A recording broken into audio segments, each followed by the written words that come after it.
এই যে তুমি আজকে এত উৎফুল্লিত হয়ে আছো, একটু আগে তো তুমি বলছিলে ইস আর ভাল লাগছে না, ছুটি আরো যদি 2 দিন হতো, আরো যদি 7 দিন হতো, আরো যদি 5 দিন হতো, আরো যদি 1 মাস হতো। তোমাকে যে 1 মাস অভিনয় কাকে বলে?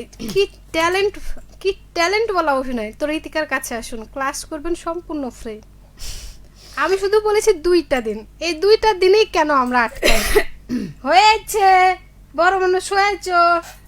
ওই যে কথা বলার আগে একটু মানে গলাটাকে ঝেড়ে নিয়ে কথা বলতে হবে না, হ্যাঁ, তো তুমি অনেকদিন পর কথা বলছি। শোনো, তো আমাদের এলাকায় এটা কি বলে জানো, তুমি যদি কারো বাসায় যাও, দরজায় টোকা দেওয়ার পর তো যদি কেউ বুঝতে না পারে দরজা খুলতে আসছে না, তখন জোরে করে যাতে তাই? বুঝে যে হ্যাঁ সবাই আসছে কেউ। বন্ধুরা, আপনারা এই মুহূর্তে দেখছেন রসেহারি, আর রসেহারিতে আমরা রয়েছি লাইভে। কে আছি? আমি তো মেঘলা আছি। ও যদি মেঘলা হয় তাহলে আমি ঋতিকা আছি। ও তার মানে ও নিজেই কনফিউজ। হ্যাঁ, আমি নিজে কনফিউজ হয়ে গেছি, মানে এতদিন অন্য একটা ঘরে ছিলাম, মনে করো ছুটিতে হ্যাঁ, ছিলাম। মিস্টার ঋতিকার সাথে ছিল, সেহেতু মিস্টার ঋতিকার সাথে আর অন্য কেউ হয়তো ছিল, বা হচ্ছে আর অন্য কোথাও গিয়েছিল। তো সেক্ষেত্রে আপনি কোথায় আছেন, কি করছেন? ঈদের পরে আজকে প্রথম দিন, মানে অফিস বলেন, স্কুল, কলেজ, যেখানে বলি না কেন। আর আমাদের রসেহারি সব থেকে বড় কথা, আমাদের রসেহারি প্রথম। তো আসলে কিভাবে ঈদটা কাটালেন, কেমন আর এনজয় হলো? 2টা দিন ছুটি বেশি হলে কি হতো, মানে আমাদের সবার আক্ষেপ ঠিক ওই জায়গাতে থেকে যায়। আর 2টা দিন যদি ছুটি হতো, এই 2টা দিনে আর কি কি করতেন? ঝটপট আমাদেরকে জানিয়ে দিন। facebook.com/rm98.8 এখানে আমরা লাইভে আছি, সেখানে গিয়ে কিন্তু আপনি আপনার মনের কথাটুকু আমাদেরকে চট করে জানিয়ে দিতে পারেন। কি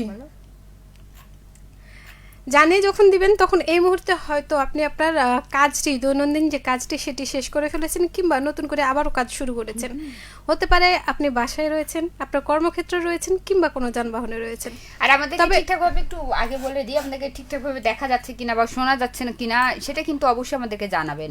আমার মনে হয় তোমার মাইক্রোফোনটা একটু ঠিক করা উচিত।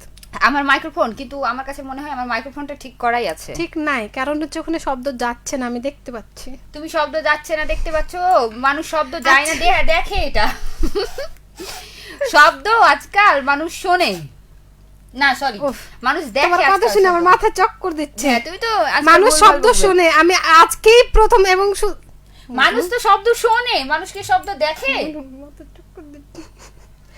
আমি খবর মানুষের মাথা গেছে, তার মাথা গেছে না, তুমি আজকেই প্রথম বললা, এবং শুধুমাত্র আজকেই বললা যে মানুষ শব্দ দেখে।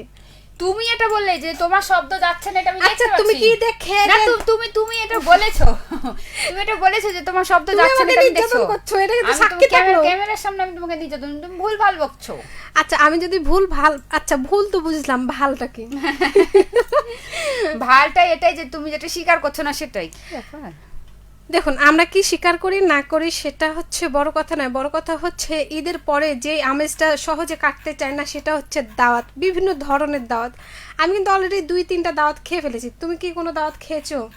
আমি হ্যাঁ, আমি একটা দাওয়াত খেয়েছি। আমি 2-3টা খাইনি, তবে একটা দাওয়াত খেয়েছি। আমি 2টা বিয়ের দাওয়াত খেয়েছি, আর একটা হচ্ছে দাওয়াত খেয়েছি, সেটা হচ্ছে বলা যাচ্ছে না। আরে রিলোড তো দেন, নিয়েছি, কতবার দিব? আচ্ছা, তো ওখানে লাইভ তোমাকে নিয়ে আর পারা যায় না। তুমি যে কি করে মিস্টার ঋতিকার সাথে সংসার করছো, সেটা আমার হচ্ছে জানার বিষয়। দাও মাউস ছাড়ো। হ্যাঁ, মাউস ছাড়ো। আমি হলাম সংসার করছি, আর সে সংসার করে উল্টে দিল, সংসার নিয়ে আর পারে না। 14টা গাই বাছুর, ছেলে পিলে, ও আর কি বলবো। ঋতিকা, তোমার মনে আছে কি কি ভুট্টার গাছকে তুমি এটা কত তোমার সংসার, তুমি যে সংসার করে ভুট্টার গাছকে আদার গাছ না হলুদের গাছ বানিয়ে দিয়েছো, আর শিমুল গাছকে পলাশ গাছ বানিয়ে, হ্যাঁ পলাশ ফুলের গাছ বানিয়ে দিয়েছো, সেটা কিন্তু জানা কথা। এটা আমার বন্ধুরা কিন্তু জানে। শেষ করে দিই। তো যাই হোক, আমরা লাইভে ছিলাম, জানি না বন্ধুরা সব ব্যস্ত কিনা বা কোনো সমস্যা হচ্ছে কিনা। যারা আমাদের লাইভটি দেখছিলেন তাদেরকে অসংখ্য ধন্যবাদ। তবে আমরা আজকে শুরু করছি, আগামী দিনগুলোতে কিন্তু আরও চাই। আর হ্যাঁ, উৎসব মাত্র শুরু হয়েছে, আসতেই আছে এবং আগামীতে আসতেই থাকবে, কারণ পয়লা বৈশাখ আসি করছে। আজকে চৈত্রের 15 তারিখ। আচ্ছা, তুমি এইবার যে ঈদ কাটালা, ঈদের ছুটি কাটালা বিভিন্ন ধরনের অনুষ্ঠান নিয়ে, সেটার একটু অনুভূতিটা বলো। আর তেল নাই সংকটে তোমার কি অবস্থা সেটা বলো। সেটা সংকটের, তো সেটা আমরা সবাই জানি কি সংকটে পড়েছি। শেষ করেছি। তবে ঈদের যেহেতু অনুষ্ঠান নিয়ে কথা বললে, সেটা আমার থেকে মনে হয় আমাদের বন্ধুরা ভালো হ্যাঁ। বলতে পারবে, যেহেতু বন্ধুদেরকে নিয়ে বন্ধুদের জন্য অনুষ্ঠানগুলো করা ছিল। আপনারা অবশ্যই সেগুলো দেখেছেন, শুনেছেন, উপভোগ করেছেন, আশা করছি ভালো লাগছে। সামনেও কিন্তু আপনাদের জন্য অনেক ভালো ভালো অনুষ্ঠান রয়েছে। তো আজকের মতো আমরা রসহারি থেকে টাটা বাই বাই জানাচ্ছি, সবাই ভালো থাকবেন। সবাইকে শুভ সন্ধ্যা।